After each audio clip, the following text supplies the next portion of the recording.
Bismillahirrahmanirrahim. Babu fadlil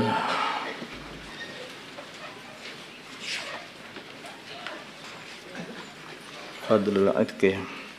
Babu fadlil Aiki di sini bab menerangkan keutamaannya membebaskan budak.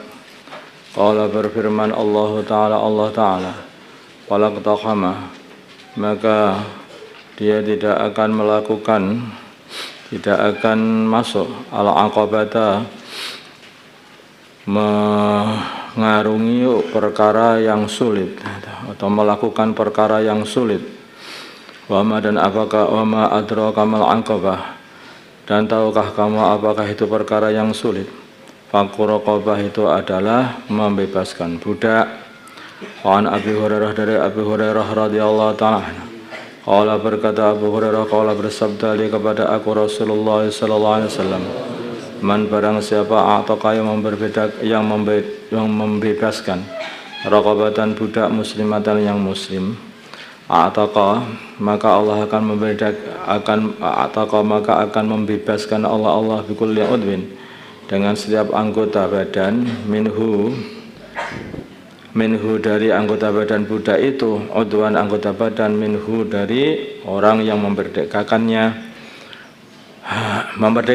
minan nari dari neraka, hatta farjahu, sehingga Allah akan membebaskan farjinya orang yang membebaskan budak tadi, bi farjihi sebab membebaskan farjinya budak, muttafaqun alaih.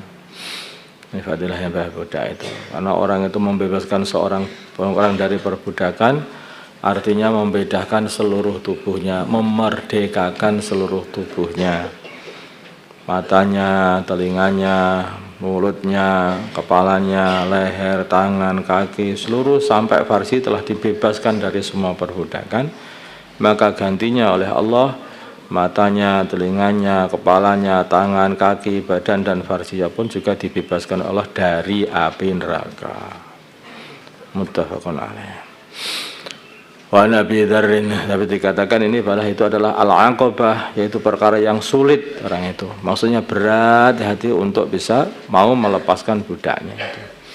Jangan budak yang paling bagus, yang paling banyak pahalanya untuk dimerdekakan adalah yang paling mahal.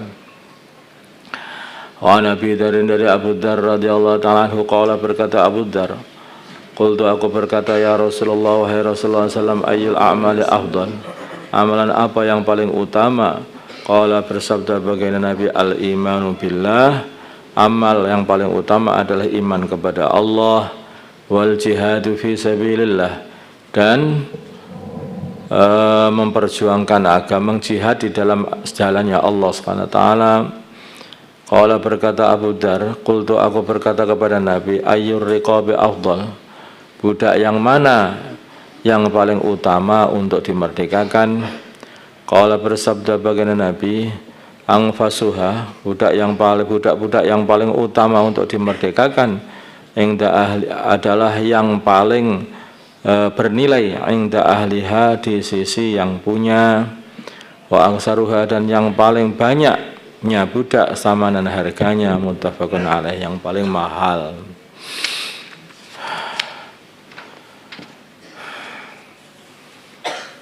Jadi ya, namanya balasan dari Allah itu sesuai dengan amalannya. Kalau amalannya itu memerdekakan seorang dari perbudakan, ya maka balasannya dimerdekakan dari api neraka juga. Kalau amalannya itu membantu orang Islam, maka juga balasannya adalah dibantu oleh Allah. Wallahu fi aunil abdi ma kana al-abdu fi auni akhihi. Jadi semua amalan-amalan kita kepada orang sekitar kita, apakah kepada para pembantu, kepada orang Islam, kepada yang lain, semuanya juga akan dibalas oleh Allah. Kita baik sama orang Islam, maka Allah baik sama kita. Kita cintai orang-orang Islam, saudara-saudara Islam kita, maka kita akan dicintai oleh Allah. Kalau kita ini membenci orang Islam, juga akan dibenci oleh Allah.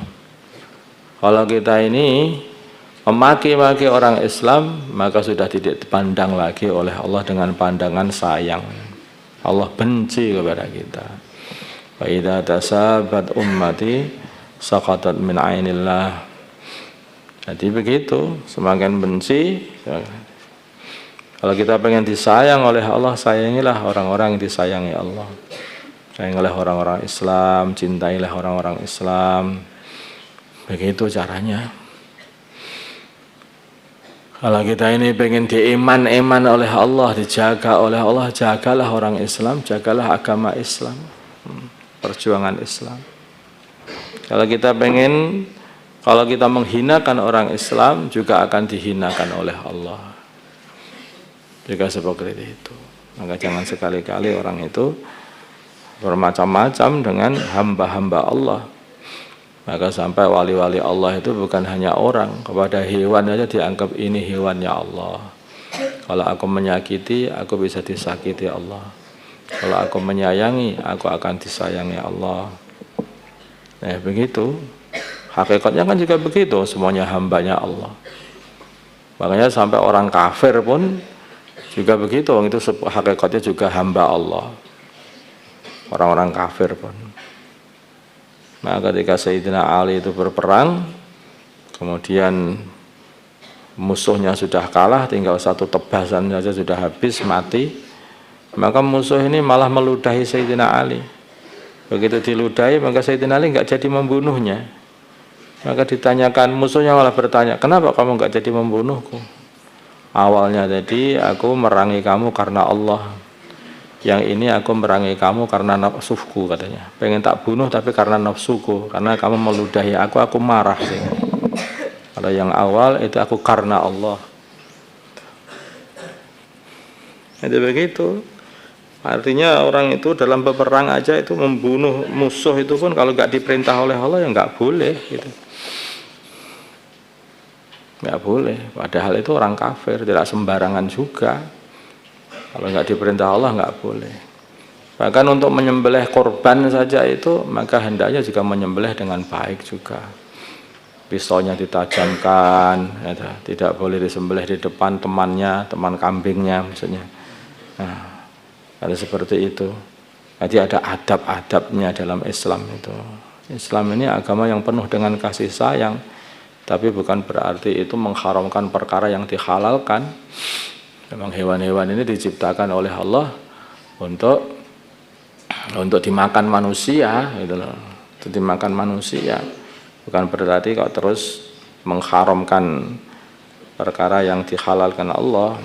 Seperti sebagian orang itu malah tidak mau makan hewan karena dianggap haram. Sebagian orang Hindu katanya seperti itu. Ya, itu juga enggak benar juga. Ya halal, tapi bukan berarti semua orang suruh makan daging juga enggak. Itu pun kalaupun menyembelih harus dengan adab. Tidak seperti orang Tibet itu disiksa habis-habisan hewan itu sampai beribu-ribu kerbau dibunuh yang seperti itu namanya tidak beradab, tidak punya aturan. Itu padahal itu kerbau-kerbau itu punya Gusti Allah, punya siapa emangnya? Nah, itu punya Allah. Maka harus dengan adab-adab, dengan cara-cara, dengan sopan santun juga, walaupun itu dengan hewan. Allahumma salli ala Sayyidina Muhammad wa ala Sayyidina Muhammad wa sallaita ala Sayyidina Ibrahim wa ala Sayyidina Ibrahim wa ala Sayyidina Muhammad. Allahumma arham wa Sayyidina Muhammad, Allahumma baligh wa Sayyidina Muhammad, Allahumma aslih wa Sayyidina Muhammad, alif baina qulubihim wa Sayyidina Muhammad. Allahumma ansur wa Sayyidina Muhammad, Allahumma asir sultanan nasira wa sallallahu ala Sayyidina Muhammadin nabiyil ummi wa ala alihi wa sallam. Alhamdulillahi rabbil alamin.